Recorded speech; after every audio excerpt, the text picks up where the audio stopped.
Hi students, coming to the next topic in the subject operating system is paging. So in the memory organization of operating system, so how the paging will be helpful, now let us see. So the paging is one of the concept of the non-contiguous allocation. So I said a non-contiguous allocation. The example for non-contiguous allocation is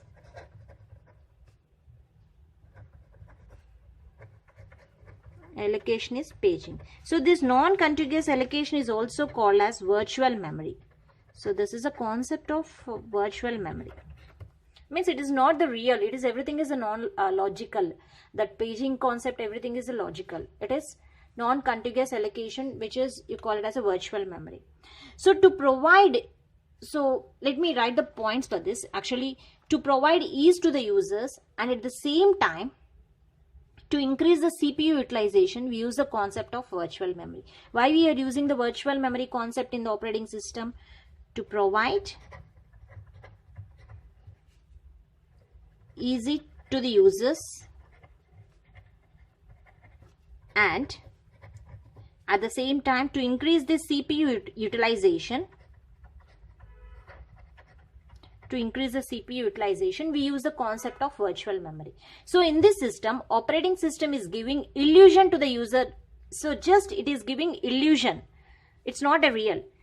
In this system, here the operating system is giving illusion to the user such that. So why it is providing illusion to the system? Why the operating system giving illusion means using the concept of virtual memory to the users? Because the user can write a very big program. The user can write a very big program and user thinks that its entire program is present in RAM. So just the user think that the entire program, whatever the program that he is accessing, that is present in RAM. So he is just the virtual, I'm saying about the virtual concept, virtual memory, which is a non-contiguous allocation. So here the operating system is giving just illusion to the users. Why it is giving illusion to the users? Means we are using the virtual memory. User can create a very big program with the help of virtual memories, and also user thinks that its entire program, whatever he is accessing, is present in RAM, and all the space allocated to the user is contiguous. So it is thought that whatever the space that is allocated in the main memory is contiguous, and user address starts from all zeros. So it's just creating illusion to the users by using this point, means to alert that user can write very big programs and users can think to write entire program in RAM. So in reality,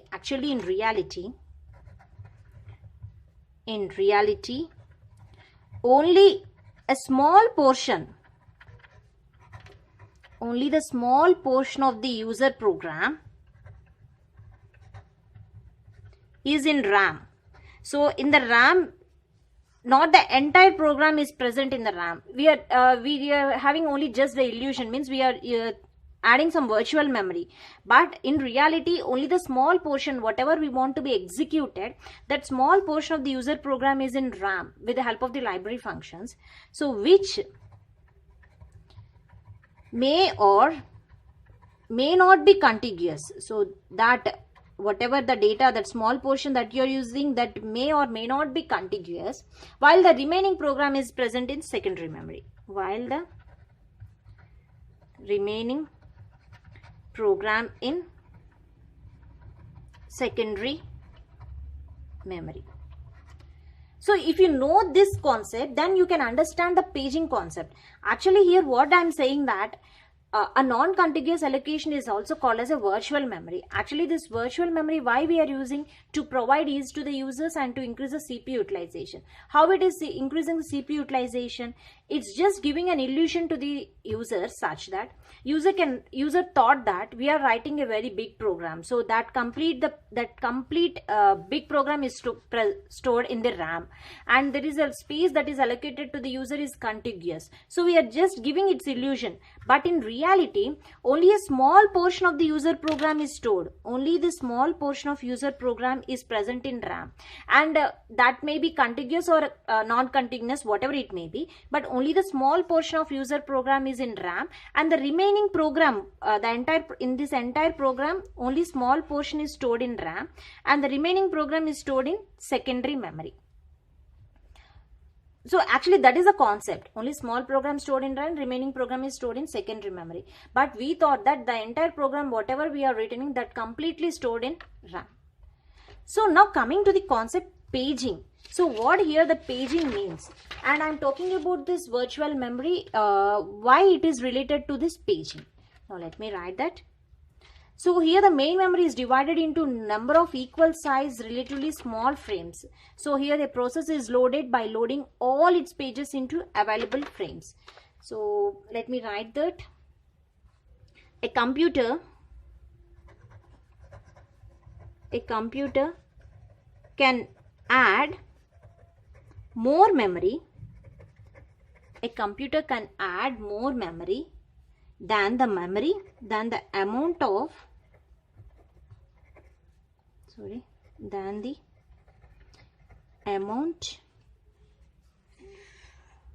physically installed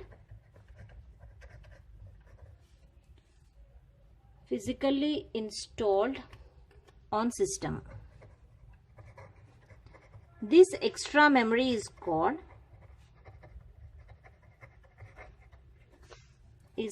virtual memory.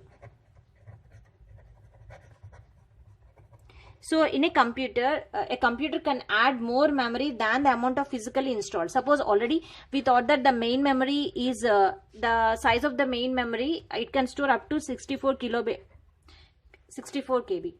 So it can store 64 KB of size of memory. So this is physically installed. We thought that it is physically installed. So a computer can add more memory than the amount of physically memory on system. So it can add more memory. Already physically installed 64 KB. So again I want to add some 64 KB.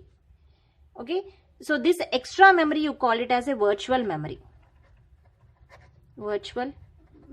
Actually this is not real.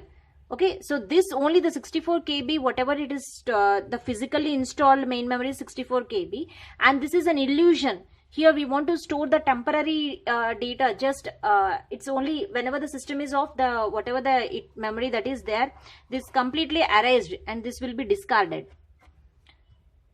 Okay, so this concept you call it as a virtual memory. A computer can add more memory than the amount of physically installed on the system.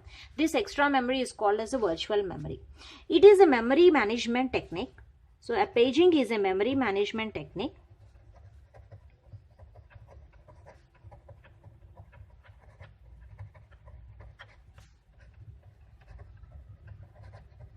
in which process add space is broken into blocks, broken into blocks of same size, called paging. So this here the memory is there. So this memory in which the process address space is broken into blocks of same size. So this is suppose 8 kilobytes, 8 kilobytes, 8 kilobits, like that. So in which a process address space is broken into blocks of same size. This is called paging. Page 1, page 2, page 3, like that. Okay, so here the size of the size is just the page size is of power of 2. It's always in the size should be power of 2, either 2 or 4, 6, like that, 8, 2, 4, 6, 8, like that. So the paging space, the block size will be always the powers of 2. So the size of process is measured in with the help of number of pages. Always the size of, how can we say that what is the size of the process? The size of process can be measured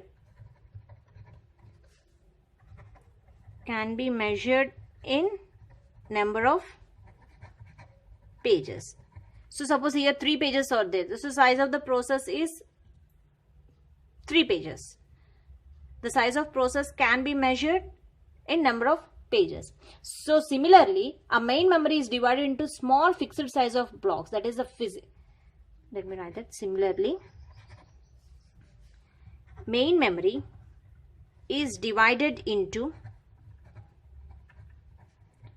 small fixed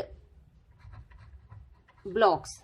Small fixed blocks. So that fixed blocks you call it as physically, which is physically you are doing. Means you are not doing that in a virtual memory, you are doing in the physically installed memory. So a main memory is divided into small fixed block physically of fixed blocks of memory. You call it as a frames. So one thing you have to remember that the size of so memory in which the process address space is broken into blocks of same size, you call it as a paging. Whereas a frame means main memory is divided into small fixed blocks of memory called frame. So whatever the data that whatever the division that we are taking place in the main memory, that you call it as a frames, and whatever the division that you are taking in the virtual memory, that is a non-contiguous memory location, that you call it as a paging. So just remember that paging is done in non-contiguous memory location, whereas frames can be done in the main memory. So I'll explain about the paging concept with an example in the next video. Thank you.